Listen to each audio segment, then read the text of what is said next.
Dear all, this lecture deals with the scale invariant feature transform Sift.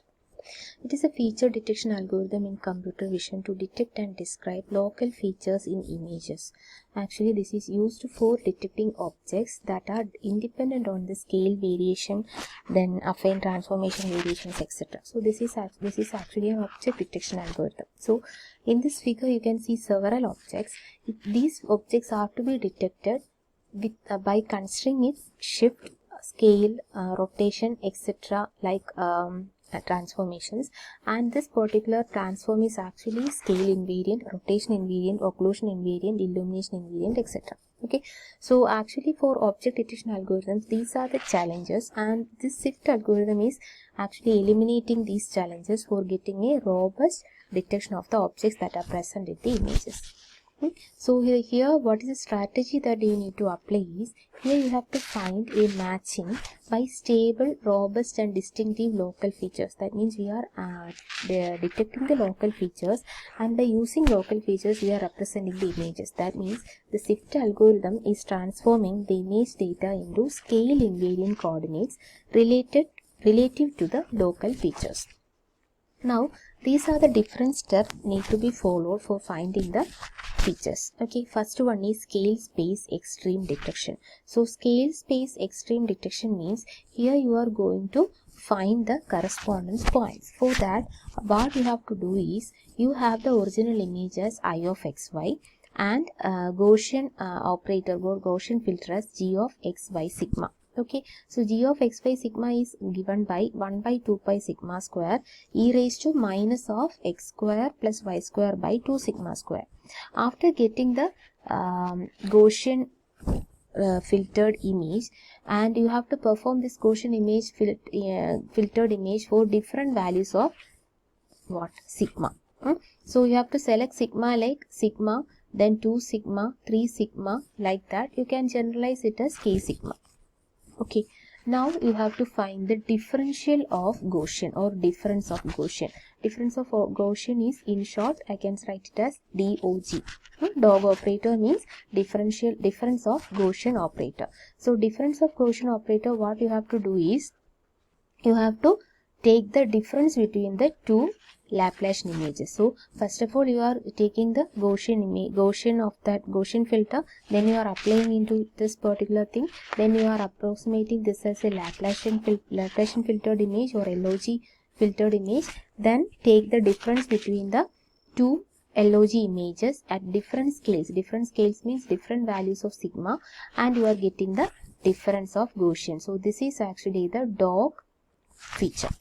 Difference of Gaussian, that is L of xy k sigma minus L of xy sigma is actually dxy sigma. So this is obtained at different scales. For example, you have the Gaussian filtered images as like this.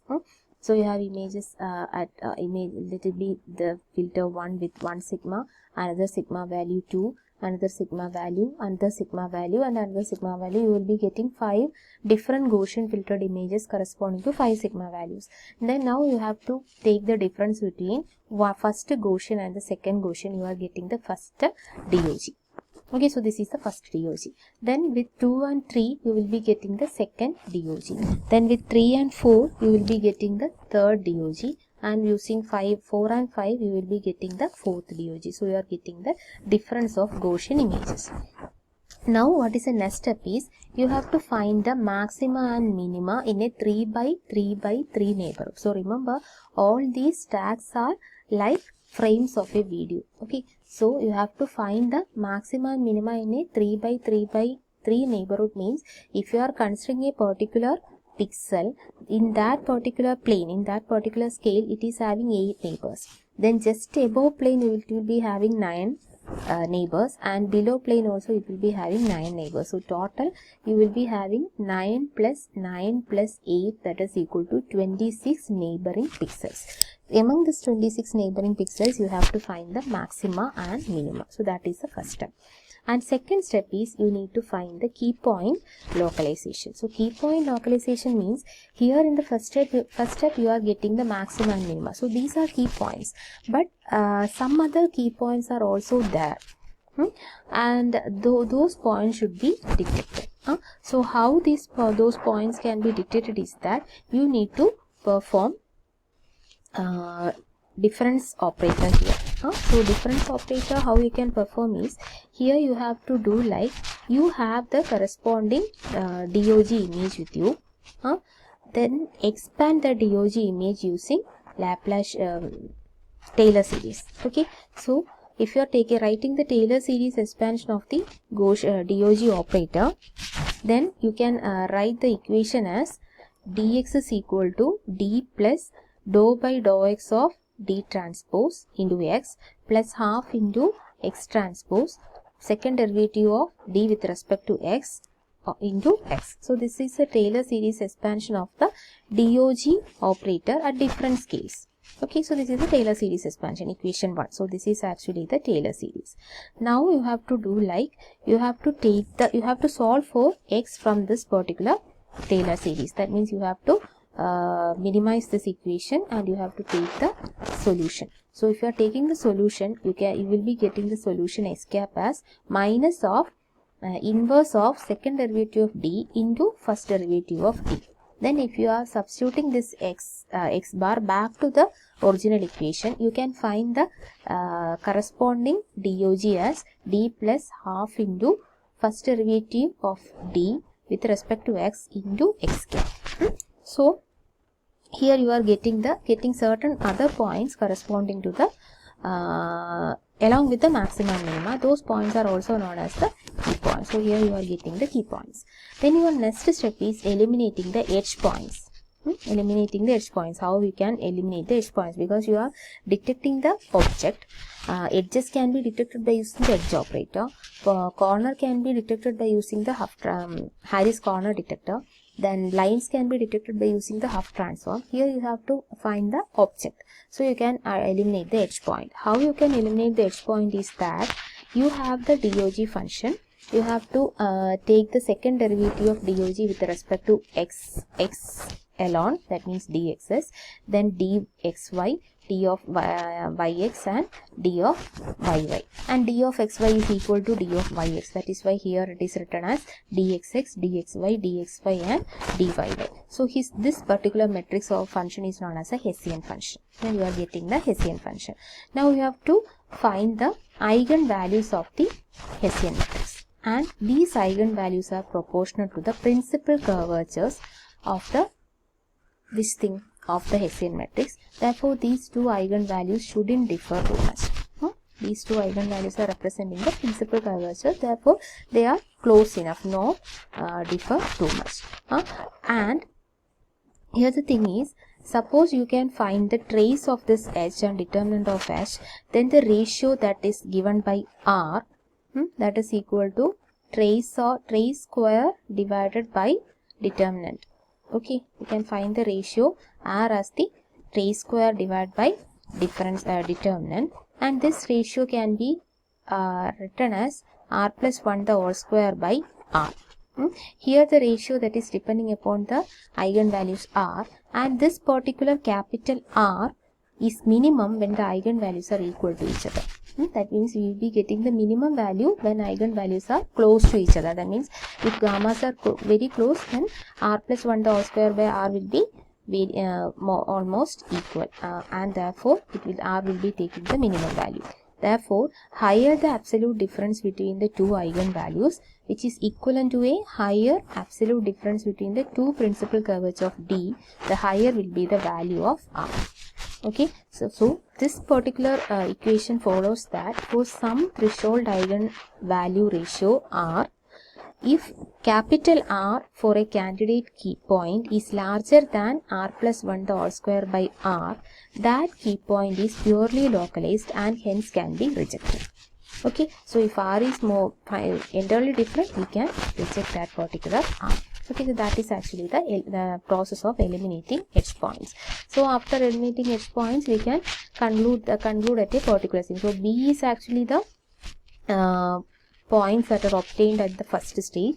Then after key point localization, we are getting the figure C, and after edge point elimination, we are getting the figure D. So here you can see that the points are less when compared to the figure B. Okay, now you are going to assign orientation. how we can assign orientation to a particular key point. So here how we can assign orientation is that you have to assign an orientation to each key point that is described by the key point descriptor. So how we can do is you have to compute the magnitude and orientation of the Gaussian, smooth and the filter images. Okay, so you have the Gaussian image L of xy for different values of sigma. For each value of sigma you have to find the magnitude and orientation of the Gaussian smooth images. Now you are getting certain orientations. Okay, now the next step is you have the histogram of orientations and you have to divide that histogram is formed by condensing the orientations into 36 bins. 36 bins means you can fix the number of bins. Normally it is taken as 36 bins and each of the histogram is having a peak. And that peak corresponds to the orientation of that particular patch. Okay, you are dividing the histogram into patches, each patch 36 patches or 36 bins, and it is having a maxima, it is having a peak, and that peak corresponds to the orientation of the patch. For the same scale and localization or location, there could be multiple key points with different orientations. Okay, for a same scale and localization means if you are considering for a single value of sigma itself, you will be getting multiple key points with different orientation. So look at this example. Here there is an example. This is an 8 by 8 patch. I am dividing it into 4 by 4 patches. 4 by 4 patches I am getting. Then key point descriptors means I am defining 8 directions for each of this key points. So I will be getting different orientations.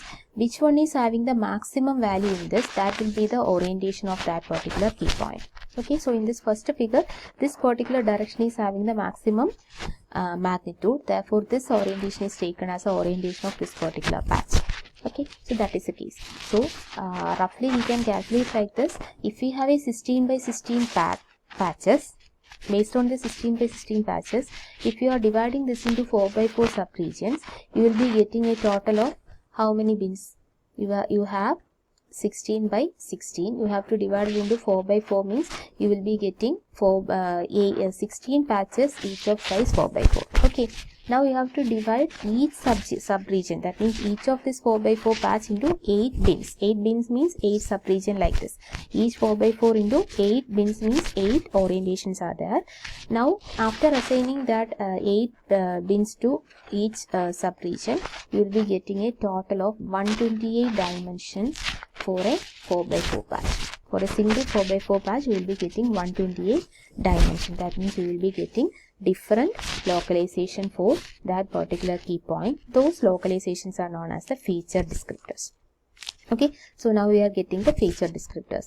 So that feature is describing that particular in that direction one object is there, and what is the object. For recognizing that object, you need to apply the edge detection, line detection, corner detection, curve detection for getting the shape of that object. Okay, so this is actually the Sift transform.